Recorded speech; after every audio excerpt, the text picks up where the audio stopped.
May I come in? Yes, please do. Good afternoon, ma'am. Good afternoon, sir. Good afternoon. Please take your seat. Thank you, sir. You're Neha Kumari. Yes, sir. Neha Hindi भाषा में सहज है Yes, sir. Sir. और आपने vaccine ले ली है. Yes, sir. तो फिर प्लीज अपना मास्क हटा लीजिए. Thank you, sir. Comfortable? Yes, sir. ठीक है नेहा, तो मेरे ख्याल से बातचीत शुरू करते हैं. सबसे पहले तो मैं चाहूँगा कि आप अपने बारे में हमें कुछ बताइए.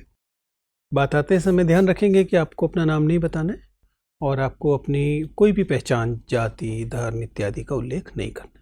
सर मैंने ग्रेजुएशन डॉक्टर हरि सिंह गौर सेंट्रल यूनिवर्सिटी सागर मध्य प्रदेश से किया है और मैंने बीएससी किया है मैथ्स, फिजिक्स और स्टैटिस्टिक्स में. ये आपने कब किया? सर 2017. 2017 में आपने किया बीएससी. तब से क्या कर रही हैं? सर उसके बाद मैं एलिजिबल नहीं थी, तब अंडर एज थी, सिविल सर्विसेज करना था मुझे. तो फिर मैंने ऐसे ही ट्यूशन्स बच्चों को दिए और उसके बाद फिर मैंने सब्जेक्ट थोड़ा बहुत पढ़ना शुरू किया था. तो आपने मास्टर्स क्यों नहीं किया? सर मास्टर्स के लिए मुझे मैथमेटिक्स में आगे जाना नहीं था और फिर मैंने सब्जेक्ट डिसाइड नहीं किया था, तो अभी मुझे हिंदी लिटरेचर में करना है सर एमए. आप अगर बीएससी करके आई हैं तो आपने हिंदी साहित्य क्यों पढ़ा है? सर क्योंकि मैंने प्रिपरेशन थोड़ा लेट स्टार्ट किया तो मैं कनेक्ट नहीं कर पा रही थी अपने सब्जेक्ट से उतना, इस वजह से उतना कमांड नहीं था मेरा. मुझे लगा कि जितना नीड है सिविल सर्विसेज में. और हिंदी साहित्य के प्रति अचानक ये लगाव कैसे पैदा हो गया?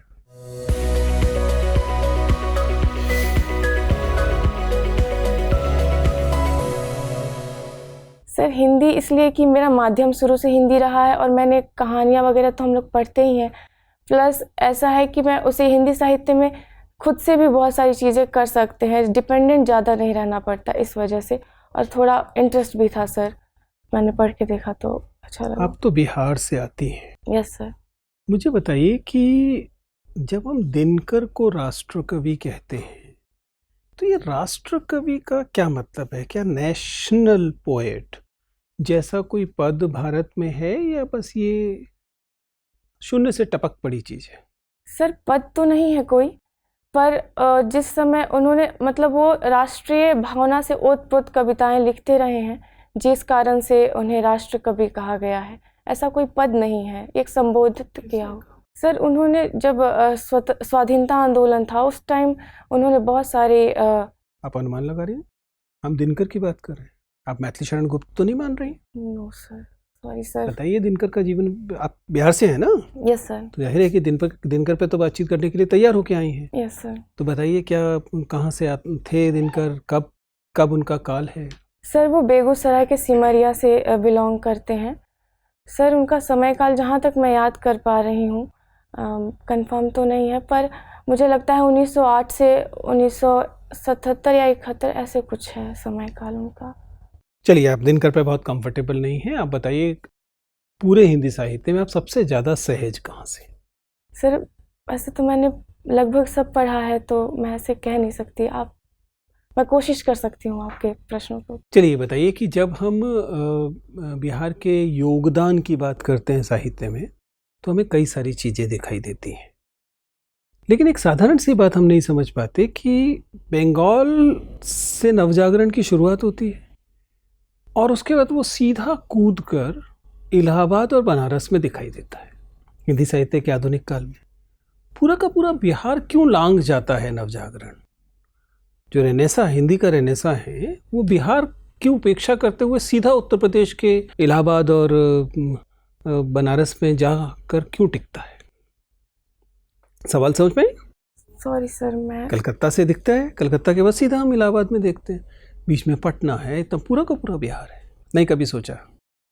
सर सोचा नहीं, पर शायद इसलिए हो सकता है कि पहले बिहार बंगाल का ही पार्ट था 1912 तक. तो फिर उस पर वो नवजागरण का प्रभाव दिखना चाहिए था. लेकिन ऐसा हिंदी साहित्य में कम से कम नहीं दिखाई देता है. Sorry sir. चलिए खैर, छोड़ देते हैं उसे. आप कुकिंग भी पसंद करती हैं आप? Yes sir. क्या पकाती हैं? सर वही जो डेली बेसिस की होती हैं, प्लस जो शौकिया तौर पर बना सकते हैं, जैसे कि. चलिए मुझे एक साधारण सा सवाल बताइए, उसके बाद मैडम आपसे बात करेंगे. जी सर. तड़का, छौंक और बघार, ये क्या है? इनके बीच में क्या अंतर है? सर तीनों एक ही हैं. तीनों एक ही हैं? Yes sir. जिम्मेदारी का कथन है ये? सर मुझे मतलब मैं जहाँ तक समझ पा रही हूँ सर कि अलग अलग जगहों पे ये शब्द यूज होते हैं। जैसे मध्य प्रदेश में जहाँ तक मैंने देखा है वो बघार शब्द का यूज करते हैं, तड़का शब्द का यूज नहीं करते हैं। तो बघार लगाना यूज़ करते हैं जब वो, और बिहार में छौंकना यूज़ होता है सर, जब हम कुछ फ्राई जैसे तड़का के लिए छौंकना यूज़ होता है, और सामान्य तौर पे तड़का का यूज़ करते हैं। तीनों एक ही हैं, उनकी प्रक्रियाओं और इंग्रेडिएंट्स में कुछ अंतर है? सर एक ही है आमतौर पे। तो क्या उद्देश्य होता है किसी दाल में, किसी सब्जी में तड़का या छौंक लगाने का? सर सामान्य तौर पे फ्लेवर इन्हांस करने के लिए ऐसा किया जाता है। ये केवल फ्लेवर का मामला है, क्या इसका गंध से भी कोई संबंध है? यस सर, अरोमा भी बेटर करता है फूड की, यस, खुशबू भी अच्छी होती है सर। चलिए मैम। Neha, yes ma'am. आप औरंगाबाद से आते हैं, ये बताइए आपके ज़िले का बिहार की आर्थिक स्थिति में क्या योगदान है? मैम अभी देखें तो औरंगाबाद एक औद्योगिक रूप से उभरता हुआ ज़िला है। अभी कुछ साल पहले 10-12 साल पहले वहाँ पे NTPC का नबीनगर में एक प्लांट है जिसका अभी तीसरा वो लगाया गया है। उसके अलावा एक श्री सीमेंट फैक्ट्री भी अभी इस्टेब्लिश हुआ है 1-2 साल पहले। और उसके अलावा स्ट्रॉबेरी एग्रीकल्चर के लिए इम्पॉर्टेंट है हमारे औरंगाबाद बिहार के लिए, तो उस वजह से अभी स्ट्रॉबेरी कल्टीवेशन पे भी थोड़ा फोकस किया जा रहा है बिहार के औरंगाबाद में। और क्या क्या किया जा सकता है आपके ज़िले में? मैम बेसिकली देखें तो एक एग्रीकल्चरल वो है, पर वहाँ पे मेन प्रॉब्लम है मैम थोड़ा पानी, ड्रॉट, क्योंकि साउथ बिहार का पार्ट है वो, तो थोड़ा पानी का है। पर मेरे गांव में काफ़ी काम हुआ है मैम, पॉन्ड्स वगैरह काफ़ी बन गए हैं, तो उस वजह से एग्रीकल्चर प्रोडक्शन तो काफ़ी अच्छा हुआ है, तो एग्रीकल्चर बेस्ड। कितने प्रतिशत जनता जो है बिहार की वो एग्रीकल्चर में इन्वॉल्व है? मैम 70% से ज़्यादा पॉपुलेशन एग्रीकल्चर में इन्वॉल्व है बिहार की। तो अगर हमें इस पॉपुलेशन को शिफ्ट करना हो सेकेंडरी या टर्शरी सेक्टर में, तो कैसे किया जा सकता है? मैम बिहार की मेन प्रॉब्लम है कि वहाँ के जो स्किलफुल यूथ्स हैं वो या तो बाहर चले जाते हैं, जैसे कि देखा गया है कि बिहार से सबसे ज़्यादा IITians या ऑफिसर्स होते हैं, तो जनरली वो बाहर चले जाते हैं और बाहर जाकर काम करते हैं। तो बिहार अपने यूथ, स्किलफुल यूथ को ही अट्रैक्ट करके रख नहीं पाता है। तो हम ये कोशिश कर सकते हैं कि उनके लिए मतलब मौका दें ताकि वो एंटरप्रेन्योरशिप और स्टार्टअप वगैरह बिहार में ही कर सके, जिससे कि मैन्युफैक्चरिंग और इंडस्ट्री में आगे बढ़े। उसके अलावा अगर स्कूल के लेवल पे देखें तो 9th-10th या फिर उससे ऊपर के स्कूल में हम बच्चों को थोड़ा बहुत एंटरप्रेन्योरशिप स्किल से जोड़ सकते हैं, जैसे कि दिल्ली के स्कूलों में अभी एक कार्यक्रम चल रहा है माइंडसेट एंटरप्रेन्योरशिप करके, उस तरह से कुछ। सही बात है। ये बताइए कि महिला अफसर को पुलिस में क्या क्या परेशानियों का सामना करना पड़ सकता है आपकी नज़र से? सॉरी मैम, अब याद मतलब क्या आप खुद सोचिए क्या होगा महिलाओं को, महिला अफसर जो पुलिस में काम करेंगी उनको किन किन चुनौतियों का सामना करना पड़ सकता है? मैम एक तो उनका वही फिजिकल जो होता है हर वो सब हेल्थ इश्यूज हो सकते हैं। उसके अलावा उनको वर्क, और क्योंकि पुलिस का जो काम होता है 24/7 का होता है ऐसा हम समझते हैं, तो उनको घर के और बाहर के कामों में बैलेंस बनाना एक चुनौती हो सकती है। और उसके अलावा मैम अगर बिहार के परिप्रेक्ष्य में देखें तो बिहार में महिलाओं को पुलिस में उतना मतलब सोसाइटी, समाज के स्तर पे उतना वो नहीं समझा। जैसे कि अगर मैं बात करूँ तो मेरे ही गांव में या फिर जो भी उसमें आती हूँ, तो उसमें होता है कि पुलिस स्टेशन में महिलाएं चली भी जाएं तो एक निषेध की तरह है, एक टैबू है। तो ये सब चुनौतियाँ भी हैं, समाज में उतना स्वीकार्य नहीं है ये सब। इस शायद अगर आपका चयन होता है तो आपने DSP के लिए अप्लाई किया है? Yes ma'am. तो कैसे आप इन सब चुनौतियों से उभरेंगी? मैम पहले तो अभी तो मैं अनमैरिड हूँ, तो एक उस लेवल पे तो मुझे अभी वो शायद नहीं करना पड़े, पर जब करूँगी तो शायद बैलेंस बनाने की कोशिश करूँगी अपने काम में और अपने घर में, जिसमें मुझे अपने घर वालों की सपोर्ट की ज़रूरत पड़ेगी और काम पे अपने कलीग्स या जो भी हैं सीनियर जूनियर की सपोर्ट की ज़रूरत पड़ेगी। दूसरा मैम जो एक ये टैबू वाली बात है, उसके लिए हम वर्कशॉप और अवेयरनेस के थ्रू जगह जगह पे कर सकते हैं कि पुलिस स्टेशन पे महिलाओं का जाना, उनकी पहुंच उनकी होना ये बहुत ज़रूरी है, तो इसलिए अवेयरनेस कर सकते हैं मैम। ठीक है, मेरा अंतिम सवाल है आपसे, ये विक्रमशिला डॉल्फिन्स के बारे में आपने सुना होगा। Yes ma'am. तो उनमें और इंडस डॉल्फिन्स में क्या अंतर होता है? मैम विक्रमशिला गंगेटिक डॉल्फिन है बेसिकली, और इंडस तो इंडस रिवर की डॉल्फिन्स हैं। नहीं, इसके अलावा और कोई अंतर आपको पता है? नो मैम, याद नहीं कर पा रही मैं। धन्यवाद नेहा। नेहा, सर। नेहा, अभी हाल ही में बुकर प्राइज दिया गया, यस सर। क्या आप नाम बता सकते हैं किन्हें दिया गया? यस सर, वो गीतांजलि श्री हैं, उन्हें है। नवाजा गया है। इसके पहले कितने और भारतीयों को बुकर प्राइज दिया गया? सर जहाँ तक मैं याद कर पा रही हूँ, ये फर्स्ट इंडियन और फर्स्ट किसी भी इंडियन लैंग्वेज में दिया गया है। ठीक है, इसके पहले किसी अन्य भारतीय को बुकर प्राइज नहीं मिला? मैं श्योर नहीं हूँ सर, सॉरी। ठीक है, अरुंधति रॉय, आपको जानकारी नहीं? जानकारी नहीं है सर। एनीवेज, मुझे ये बताएं कि निपुण बिहार योजना क्या है नेहा? निपुण बिहार, सर जहाँ तक मैं याद कर पा रही हूँ, ये एजुकेशन से रिलेटेड है। ओके, श्योर नहीं है? श्योर नहीं है सर। ठीक है, उत्तर प्रदेश जैसे राज्यों ने कोविड-19 के वक्त बाहर के राज्यों से आए हुए जो माइग्रेंट लेबरर्स थे, जो कि वहीं के निवासी थे, उनके लिए कुछ स्कीम चलाएं, कुछ कार्यक्रम चलाएं, जिससे कि उनके स्किल्स को अच्छी तरीके से टैप किया जा सके उन्हीं राज्यों में। बिहार सरकार ने कुछ इस तरीके से कुछ कार्यक्रम बनाए क्या इसी तरीके के माइग्रेंट लेबर्स के लिए जब वो वापस आए बिहार में? सर स्किल के लिए तो नहीं बनाए हैं, पर जो मनरेगा के तहत थे शायद उन्हीं को वहाँ पे मतलब राज्य में, अपने राज्य में रोजगार। मनरेगा कोई स्किलफुल एक्टिविटी है? नो सर, अनस्किलफुल है। इसका मतलब है कि आप स्किल को बहुत ज़्यादा तवज्जो नहीं दे रहे हैं सर। ये ह्यूमन रिसोर्सेज की वेस्टेज नहीं है? सर अगर बात करें बिहार के लिए, तो अभी जो देखा गया है कि लेबरर्स जो हैं मोस्टली, और फिर अगर पॉपुलेशन की बात करें सर, तो अनस्किल्ड बहुत है बिहार के पास। बिहार को जो एक काम करने की ज़रूरत है कि उसके। मैं अब समझ नहीं पा रही हैं नेहा, मैं उन स्किल्ड लेबरर्स की बात कर रहा हूँ जो अन्य प्रांतों में काम कर रहे थे, किंतु कोविड-19 की वजह से वापस बिहार आए। हम उनके स्किल को और कैसे बेहतर तरीके से इस्तेमाल कर सकते थे? क्या बिहार सरकार ने ऐसे कोई कदम उठाए जैसा कि उत्तर प्रदेश सरकार ने चलाए थे? सॉरी सर, मुझे अभी इस बारे में। कोई बात नहीं। NITI Aayog aspirational district programme चलाता है। Yes sir. बिहार की क्या स्थिति है? सर बिहार की इसमें 13 जिला आते हैं। अभी जो पिछला डेल्टा रैंकिंग आया था, उसमें टॉप 5 जो जिले थे, उसमें से 4 बिहार के ही थे। जनपदों का नाम बता सकती हैं? उन जिलों के नाम? हाँ सर नंबर 2 पे था मुजफ्फरपुर, फिर औरंगाबाद था, और सर इस डेल्टा रैंकिंग में कुछ क्षेत्र होते हैं यस सर जहाँ पे काम करना होता है। औरंगाबाद डिस्ट्रिक्ट जो कि आपका डिस्ट्रिक्ट है, उसने किस क्षेत्र में अच्छी उपलब्धियाँ हासिल की हैं?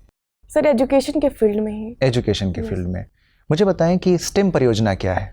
सर स्टेम परियोजना, इसका फुल फॉर्म होता है साइंस, टेक्नोलॉजी, एंटरप्रेन्योरशिप और मैथमेटिक्स। तो सर ये किसी खास सेक्शन ऑफ सोसाइटी के लिए? सर मुझे लगता है ये साइंस बैकग्राउंड के जो स्टूडेंट्स हैं उनके लिए है। ठीक है, मुझे ये बताइए कि आप तो कुकिंग आपको शौक है आपका, प्राथमिक विद्यालयों में, प्राइमरी एजुकेशन सेंटर्स में बच्चों के लिए जो मिड डे मील भोजन प्रदान उन्हें किया जाता है, उसकी कुकिंग में कैलोरीज कैसे तय होती हैं? उसके क्या मानक हैं? कैलोरीज या प्रोटीन, 2 मानकों पे अगर हम बात करें। सर उसमें ऐसा है कि जो स्कूल में बच्चों को जो मिड डे मील दिया जाएगा, उसमें 8 से 12 ग्राम प्रोटीन होना चाहिए और 300 से 400 कैलोरीज तक होनी चाहिए। ये यूनिवर्सल है, आई मीन टू से ये क्लास 1 से 5th या 6 to 8? सर ये 6 to 8 है। 6 to 8 है, ठीक है सर। नेहा, आपकी सारी शिक्षा मध्य प्रदेश से है? Yes sir. आपका शायद स्थानीय पता भी मध्य प्रदेश है? नो सर, मेरी सारी शिक्षा नहीं सर, 7th क्लास से मैं मध्य प्रदेश। सर मेरे स्कूल में अभी भी सॉरी मेरे गांव में सर अभी भी स्कूल 8th क्लास तक है। मैं 6th क्लास तक गवर्नमेंट स्कूल में पढ़ी। मेरे पापा बाहर काम करते थे, तो फिर वो हम लोग को साथ में ही ले गए थे। तो यदि आपके पिता एक माइग्रेंट बिहारी हैं सर, तो फिर आप माइग्रेंट बिहारी के लोगों की समस्याओं को लेकर इतनी कम जागरूक क्यों दिखाई दे रही हैं? बताइए 3 प्रमुख समस्याएं प्रवासी बिहारियों की। सर प्रवास करने के पीछे बहुत सारे रीजन होते हैं। जैसे मेरे फादर ने काम किया तो वो गांव में कोई काम नहीं था तो बाहर जाके काम करते थे सर, एक कॉन्ट्रेक्चुअल बेसिस पे काम करते थे। दूसरा सर हम लोग के माइग्रेट करने के पीछे रीज़न ये रहा कि एजुकेशन नहीं था उस टाइम पे अच्छा, तो फिर हम माइग्रेट कर गए सर साथ में। तो एक एजुकेशन हो सकता है सर, एक अनएम्प्लॉयमेंट सर, और अपॉर्चुनिटीज़ की कमी गांव ये तो में। कारण हुए, मैं उनकी समस्याएं पूछ रहा हूँ। माइग्रेंट वर्कर्स की या माइग्रेंट बिहारीज की जो दूसरी जगहों पर जाकर रहते हैं, उनकी 3 प्रमुख समस्याएं क्या होती हैं? सर कई बार ये देखा गया है कि उन्हें कई राज्यों में वायलेंस का सामना भी करना पड़ता है। एक है भेदभाव होता है, और सर दूसरा सर ये कि वो अनस्किल्ड होते हैं मोस्टली, तो उन्हें अनऑर्गेनाइज सेक्टर में ही काम करना पड़ता है बहुत कम सैलरीज पे। ठीक है, और कुछ? नो सर, मैं इतना ही याद कर पा रही। नेहा, आप तो मध्य प्रदेश से भी संबंध में रही हैं और बिहार से तो खैर है ही। मैं चाहता हूं कि आप दोनों राज्यों की पंचायती राज व्यवस्था की संरचना की तुलना करें, the structure of Panchayati Raj institutions. Sir Bihar में जो पंचायती राज संस्थाएं हैं वो 3 त्रिस्तरीय हैं, ग्राम पंचायत, नगर समिति और जिला परिषद। और सर मध्य प्रदेश में भी शायद त्रिस्तरीय हैं सर, मैं श्योर नहीं हूँ। बताइए, जब एक जिला परिषद या जिला पंचायत होती है तो उसका एक अध्यक्ष होता है। Yes sir. और उस जिला पंचायत में संभव है क्योंकि नगर निगम भी हो, यस सर। और उस नगर निगम का भी एक मेयर होगा। इन दोनों के बीच आपस में क्या संबंध होगा? अर्बन लोकल बॉडी हेड और रूरल लोकल बॉडी या डिस्ट्रिक्ट लोकल बॉडी हेड, इनके बीच में क्या संबंध होगा? सवाल समझ पाए? Yes sir. जैसे पटना के मेयर और पटना जिले के पंचायत अध्यक्ष, इनके बीच क्या संबंध? Sorry sir. चलिए कोई बात नहीं। ये आपने कुकिंग पर चर्चा की है, मुझे बताइए कि हिंदी साहित्य के आप विद्यार्थी हैं, ये क्यों ना माना जाए कि कोई स्त्री जब ये कहती है कि उसे कुकिंग का शौक है, उसे खाना पकाने का शौक है, तो ये ऐसे है जैसे कि कोई ये कहा जाए कि कोई कैदी ये कहे कि उसे अपनी सांकलों से प्यार है। यस सर, ऐसा माना जाता रहा है कि खाना बनाना महिलाओं का काम शुरू से है, तो अगर वो कर रही हैं तो एक सामान्य ही प्रोसेस है। विवशता है, इसमें शौक क्या है? यस सर, शायद पहले रहा हो, पर अभी ऐसा है कि शौक से भी कुकिंग करती हैं महिलाएं। प्लस सर अभी देखा गया कि मेल शेफ्स भी काफ़ी एक्टिव हैं सर, तो ऐसा नहीं है कि हम कुकिंग को सिर्फ महिलाओं से जोड़ कर देखें। आप इस बार मतलब साहित्य के विद्यार्थी से हम उम्मीद करते हैं कि देश समाज को देखते हुए वो राय बना सकता है। क्या वास्तव में अभी भी स्थिति ऐसी नहीं है कि अधिकांश घरों में महिलाएं ही खाना पकाती हैं? यस सर, ऐसा तो है। चलिए खैर कोई बात नहीं, जाते जाते बस इतना बता दीजिए कि बिहार में गंगा अगर डाउन स्ट्रीम जाएँ, यानी कि वो आप शुरू कीजिए बक्सर से और से भागलपुर तक ले जाएं, तो कौन कौन से जिला मुख्यालय गंगा के तट पर आएंगे? जिला मुख्य, सॉरी सर, इतना नॉलेज एक भी नहीं बता पाएंगे? सर एक तो पटना खुद ही आ Good. जाएगा सर, एक मुंगेर होगा, ठीक है, और उसके अलावा बक्सर है सर, तो बक्सर होगा। उसके अलावा भागलपुर है, तो सर ये 4 तो है ही सर, टोटल 12 है, पर मैं उतना। चलिए ठीक है नेहा, आपसे बात करके अच्छा लगा। आपका इंटरव्यू समाप्त होता है, आप जा सकते हैं। Thank you sir.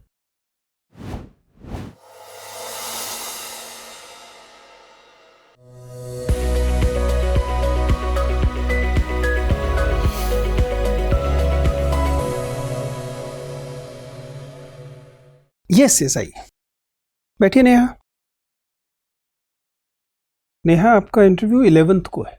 यस। कल जा रही है? 9 को सर। हाँ, कल ही तो 9 है, सॉरी। आप यही ड्रेस पहन के जाएंगी? Yes sir. कोई जनरली अच्छा लग रहा है, मतलब मुझे कोई चेंज करने की ज़रूरत दिखाई नहीं दे रही है, अच्छी लग रही है कुल मिलाकर। और कैसा लग रहा है आपको अपने इंटरव्यू के बारे में? कौन से एरियाज़ में लग रहा है कि सर यहाँ मैं और अच्छा कर सकती थी? सर मुझे लैक ऑफ रिवीजन लग रहा है। मैं पढ़ी हूँ चीज़ें, और फिर सर कॉन्सेप्चुअल, जैसे बिहार के बारे में आप इन डेप्थ पूछ रहे हैं तो मैं नहीं बता पा रही हूँ, मुझे ऐसा लग रहा है। नॉलेज को छोड़ दें, कम्युनिकेशन के लेवल पे? सर मुझे लगता है मुझ में थोड़ी कॉन्फिडेंस की मैं डर जाती हूँ, मुझे लग रहा है ऐसा, मैं डर जा रही हूँ। देखिए नेहा, आप एक बेहद यंग कैंडिडेट है, यू आर 98 बॉर्न, ठीक है ना? कुल मिला के 23-24 साल आपकी उम्र है और आपकी पर्सनालिटी डेफिनेटली बहुत अच्छी है, कम्युनिकेशन आपका अच्छा है, बोलने का तरीका ठीक है, एंट्री ठीक है, बैठने का तरीका ठीक है, ज़्यादा हैंड मूवमेंट नहीं है, हालांकि थोड़ा सा क्लैस्पिंग है, हाथ को बांधने जैसा है, क्योंकि जब आप नर्वस होता है कोई व्यक्ति तो कई बार क्या करता है वो अपने हाथों से खेलने की कोशिश करता है। थोड़ी बहुत नर्वसनेस तो सब में होती है, उसको दिखाने से बच सकते हैं, ठीक है ना, चिंता मत कीजिए। ऐसा नहीं है कि आपकी नर्वसनेस को इतनी ज़्यादा है कि वो परेशानी जैसी है, नॉर्मली अच्छे आप लग रहे हैं। हाथ को ऐसे रखेंगे तो कम दिखेगा ये, ठीक है ना। जनरली आपका उच्चारण बहुत अच्छा है, आपकी भाषा अच्छी है, शब्द आपको आसानी से मिल रहे हैं, तो वर्बल कम्युनिकेशन भी अच्छा है। आई कांटेक्ट इन जनरल ठीक है। मुझे जो थोड़ा सा सुझाव देना है वो ये है कि आप इस बात को समझिए कि इंटरव्यू वो भी बिहार का 12-13 मिनट, बहुत हुआ तो 15-16 मिनट तक चलता है, ठीक है ना। आपको केवल 15-16 मिनट अपनी एनर्जी को या तो बनाए रखना है या बढ़ाना है। आपका ग्राफ क्या करता है, टिप करता है बाद में। ऐसा लगता है जैसे कि 5-10 मिनट के बाद आप इंटरव्यू को छोड़ देती है, कि आप अपने आप को इवैल्यूएट करती हैं और उसके बेसिस पे कहती हैं नहीं मैं इससे अच्छा कर सकती थी, ये बहुत अच्छा नहीं जा रहा है। ऐसा आप मन ही मन में इवैल्यूएट कर रही हैं। अवॉइड कीजिए। 20 मिनट के बाद आपको पास सारी जिंदगी होगी इवैल्यूएट करने के लिए। उस 15-20 मिनट पूरा कॉन्सेंट्रेट होकर परफॉर्म कीजिए। सर मेरे साथ ये प्रॉब्लम है कि जब मुझे कुछ नहीं बनता तो मैं खुद ही गिल्टी फील करके और फिर वो कर लीजिएगा, 20 मिनट के बाद कीजिएगा, इंटरव्यू के दौरान नहीं करना है। क्यों नहीं करना है, क्योंकि इससे कोई फायदा नहीं है। अगर कोई फायदा हो रहा होता तो मैं कहता कि इंटरव्यू में ऐसा होगा तो इसको ऐसे बदल लीजिएगा, लेकिन कोई फायदा नहीं होता तो इवैल्यूएट क्यों करना है। दूसरा, trust me, you are doing wonderful. Unnecessarily अपनी एनर्जी को डिप मत होने दीजिए। एनर्जी को या तो स्टैटिक रखिए या उसको राइज करना चाहिए, उसको डिप नहीं होना है। मेक श्योर कि आप इंटरव्यू के 5-7 मिनट के बाद इस बात को इंश्योर करेंगे कि आपकी एनर्जी अब बढ़ेगी, नीचे नहीं जाएगी, चाहे आप सही बता रही हो चाहे गलत बता रही हो। Trust me, doesn't matter. ठीक है, आप कैसे डिलीवर कर रही हैं अपने आंसर्स को, वो मैटर करता है, ठीक है। दूसरा, यही हथियार डालने वाली प्रवृत्ति है ना कि आप बीच में छोड़, आप ऐसे सवालों में भी ऐसा कर रही हैं जिन सवालों में किसी ज्ञान की जरूरत नहीं, जिसमें आपको तभी विश्लेषण करके सोचना है। आप फैक्चुअल क्वेश्चन में कह सकते हैं कि सर मैम मुझे याद नहीं। आप एक कॉन्सेप्चुअल क्वेश्चन में या एनालिटिकल क्वेश्चन में थोड़ा ना कह सकते हैं। अब आपसे पूछा जाए कि आपको क्या पसंद है, तो आप ये थोड़ा ना कहेंगे कि मुझे याद नहीं, जो पसंद है वो पसंद है। जैसे मैम ने पूछा, बताइए कि अगर पुलिस ऑफिसर बनेंगी तो क्या चुनौतियां होंगी, ये कोई याद करने की चीज तो है नहीं। ये तो उसी समय सोचना है कि क्या चुनौतियां हो सकती हैं एक स्त्री होने के नाते, उस सवाल को डिलीवर करना है, उससे पांव पीछे नहीं खींचने। आपको एनालिटिकल क्वेश्चंस में सॉरी नहीं बोलना है, ओपन एंडेड क्वेश्चंस में सॉरी नहीं बोलना है। 1-2 जितने जो पॉइंट आ रहे हैं वो सामने रख दीजिए, चाहे आपके हिसाब से वो ठीक हो या कम ठीक हो, क्योंकि उसमें गलत तो होता ही नहीं है। या तो ठीक होता है या थोड़ा कम ठीक हो सकता है, तो आप उसे बोलिए। बात समझ पा रही है? बाकी इन जनरल आप अच्छे से कर रही हैं, कुछ परेशान होने की जरूरत नहीं है। साहित्य पे जब चर्चा होती है, खासतौर से जैसे बुकर प्राइज वगैरह हुआ, मैं उम्मीद कर रहा था कि आप उसे हैंडल कर लेंगी। वहाँ थोड़ा सा ऐसा लगा कि आपको याद नहीं आ पा रहा था, तो देख लीजिएगा, ठीक है ना। बेसिक सी चीज़ें चर्चा में है इसलिए बात हो रही है। बाकी कुल मिला के आपकी पर्सनैलिटी बहुत अच्छी है और आपका कुल मिला के जो परफॉर्मेंस है वो बहुत अच्छा है। तो आई डोंट सी कि अगर आपने मेंस ठीक से लिखा है तो इंटरव्यू आपको रोकेगा नहीं, इससे आपको फ़ायदा ही होगा, ठीक है। All the best. Thank you sir, thank you ma'am, thank you sir.